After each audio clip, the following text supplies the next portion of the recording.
Hi everyone. This video is for section 11.2 contingency table and chi-square test for independence. Basically, the chi-square test is used to test the independence of two variables, variable A and variable B. So if we want to know if these two variables are independent, that's going to be the null hypothesis.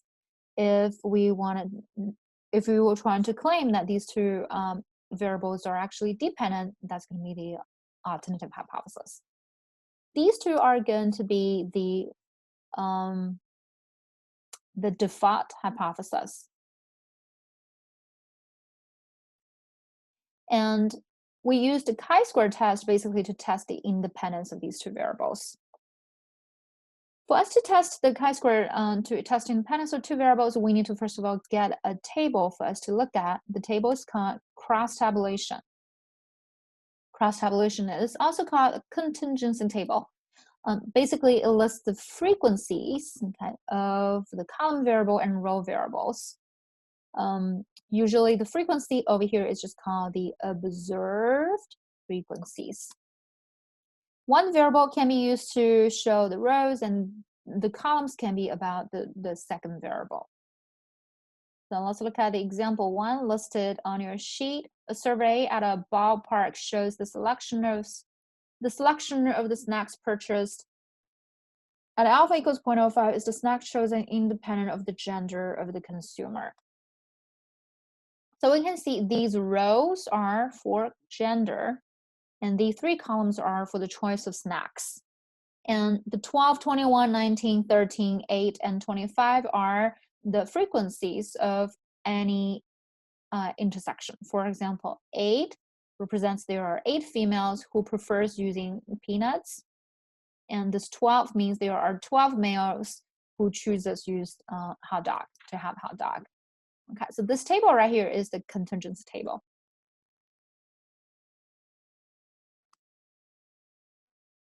Each of these numbers, 12 and 8, 12, 21, 19, 13, 8, and 25, they are the observed frequency. In fact, they're the O's. Okay. And for us to perform the chi-square test, we need to have a test statistic. The test stat here for chi-square test is chi-square. Okay. Now the chi-square is computed by doing summation of O minus E squared divided by E. And the O's is just the observed frequency that we have seen in the table. Let's say these are the O's. And then we need to also calculate the E. E is called the expected frequency.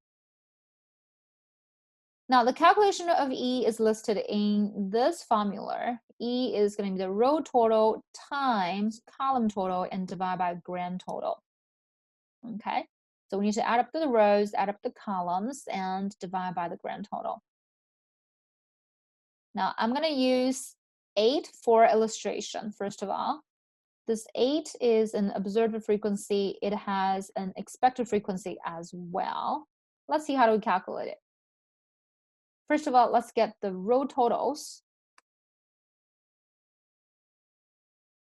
Okay, so row total will be adding up each row. So first of all, you add up the row number 1, 12 plus 21 plus 19. That's going to be 52. And second row, 13 plus 8 plus 25. That's going to be 40, 21, 46. Those are the row total. Okay, now there are 3 columns over here. We can also get the column total. The first column will give us the total as 25. The second column will give us the column total being 29. Third column, the column total will be 44. Okay, and here is the row total, 52, 46. All right, so finally, we would be able to get a grand total. Okay, grand total is adding up 52 and 46. You'll be getting 98. Similarly, if you add up 25, 29, and 44, you would be getting 98 as well. Okay, so 98 is called grand total. Okay, grand total. Okay, going back to our original question, we're looking at the observed frequency for peanuts, okay, for females that would choose peanuts. Okay, so we need to look at the row total for this number, right? It should be this number over here. So the row total will be 46. So row total. And column total will be the second column total will be 29. And divide by grand total 98. Okay, so expected frequency for a female who would choose peanuts would be 46 times 29 divided by 98. And that's going to be 13.61, approximately 30, which is approximately 14. Okay, so approximately 14 females would prefer peanuts if you use the evenly distributed table for the frequencies. All right, so that's how we compute the E. E is the expected frequency, row total times column total, and divide by grand total. So chi-square typically is the summation of observed frequency, subtract expected frequency, square that, and divide by E. And this chi-square can be done in calculator. Chi-square also has a degrees of freedom. It is computed by number of rows minus 1 times number of columns minus 1. Again, this will be provided in calculator. Okay. Calculator will give us the degrees of freedom as well as the p-value. Okay, so p-value will be obtained in calculator as well. So basically now we have talked about the hypothesis testing. Step 1, list out the hypothesis. Step 2, find out the test stat, chi-square. And step 3, which is the p-value. And step 4 and step 5 will be as usual, decision rule and summarize your results. Okay, so let's look at example 1. Let's carry out the 5 steps. Okay. In general, we are trying to test is the snack chosen independent of the gender of the consumer. So null hypothesis will be snack and gender. These two are independent, which means they are not related. Okay. Alternative would be snack and gender are dependent, related. They are related. Step 1. Step 2, test stat. Step 3, p-value. Okay, these can all be obtained from the calculator. So move on to the calculator. I'm going to pull out the TI calculator. What we need to do is we need to enter the contingency table itself as a matrix. Okay, so what we need to do is you got to click second x to the -1. That will give you the matrix function. Okay, matrix function. If this is your first time using this function, you will only be seeing the matrix A. Probably you won't have matrix B. And we need to manually enter those entries. So click edit, move to the edit, scroll down to matrix A and hit enter. Okay, we need to tell the matrix this is number of rows. So number of rows times number of columns. So for the snack question, there are 2 rows and 3 columns. So 2 by 3, hit enter. And then it will give you 6 blanks for you to fill in. Let's just enter our frequencies. 12. And then 21. Hit enter for every entry. And then move on to the next one, which is 19.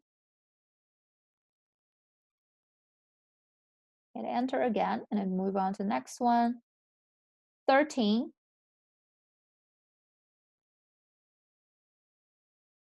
8, and 25. All right.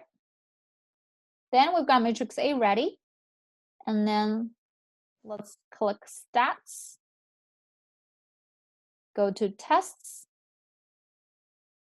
Go all the way down for chi-square test.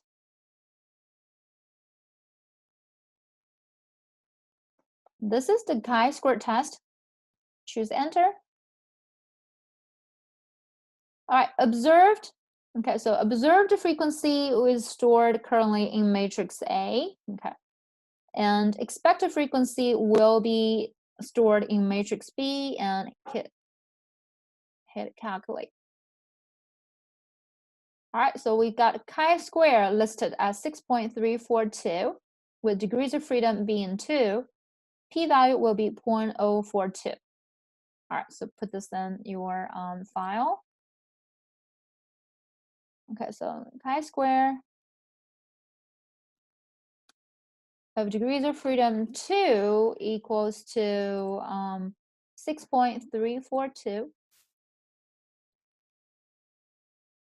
P-value equals to, according to the output, that is 0.042.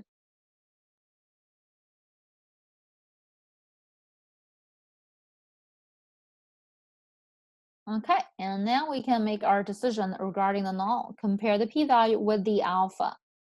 So alpha here given is 0.05. The p-value will be less than alpha, which is 0.05. Therefore, we should reject null hypothesis and accept alternative hypothesis. Okay. So there is sufficient evidence to claim at alpha equals 0.05 that the meaning of alternative, right? The meaning of alternative, which means the choice of snacks and gender are dependent. They are related. Choice of snack and gender are dependent. Okay, and p-value here is 0.042. Okay, so that means gender and snacks, they are related. And we can go do some observation according to this contingency table that's provided to us. All right, so we can see that according to this table, we can see male, for males, peanuts has the highest frequency. So we can say males tend to pick peanuts as the snack, while females tend to choose, for females, they tend to choose popcorn, right? Popcorn has the highest frequency. Okay, so that's some observations we can get according to this cross tabulation. All right, so in this question, we have confirmed that the snack and the gender, they are dependent, okay, because of the low p-value. All right, so similarly, we can do example 2. Response to your survey questions are broken down according to the employment status, and the sample results are given below. At 0.1 significance level, test claim that response and employment status are independent. Okay, so null hypothesis, response, and employment status are independent. Null hypothesis, response, and employment status are dependent. Right, dependent. They're related. So this is testing by the independence of these two variables. It's going to be chi-square test. Okay. Again, we need to enter this table into the calculator. This is going to be 2 by 3 matrix. Okay, 2 by 3 matrix. All right, so let's again use our calculator. And let me clear everything here. Second, and a matrix. Edit our matrix A. 2 by 3.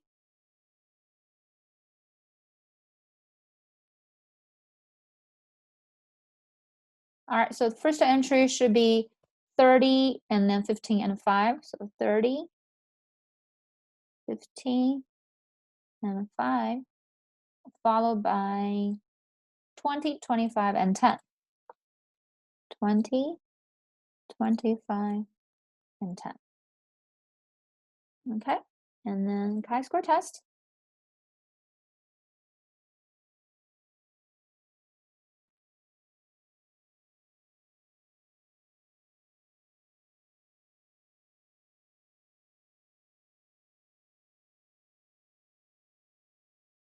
I was going too fast. So chi-square test.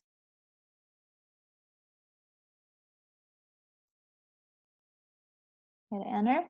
Observe the matrix A, expected in matrix B, and then calculate.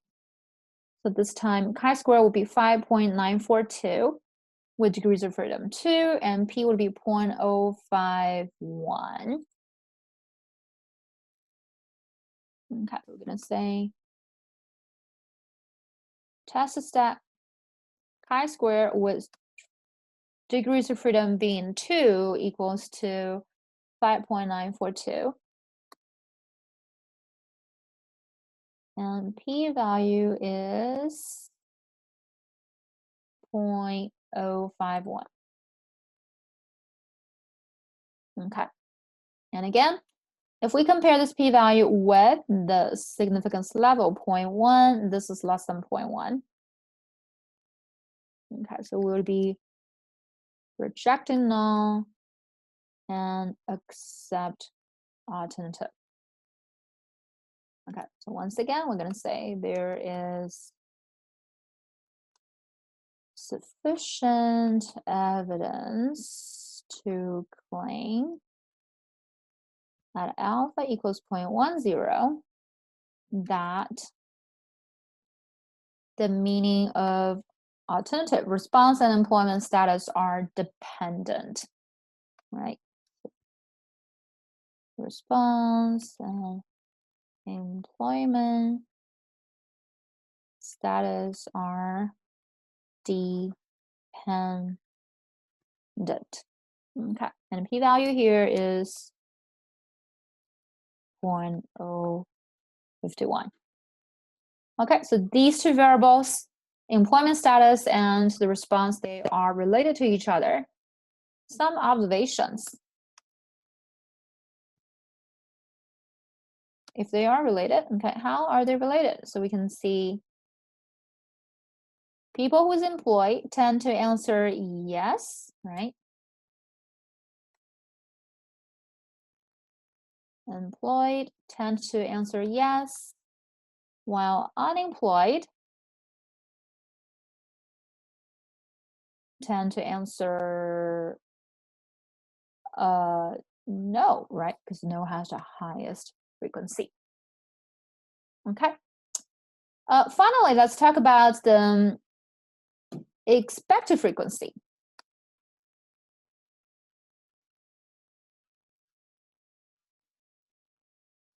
Expected frequencies are stored in matrix B in calculator. Okay, so if you pull out the calculator again and look at the matrix B, we can check second and matrix, go to matrix B, and that will give us this B. Hit enter again.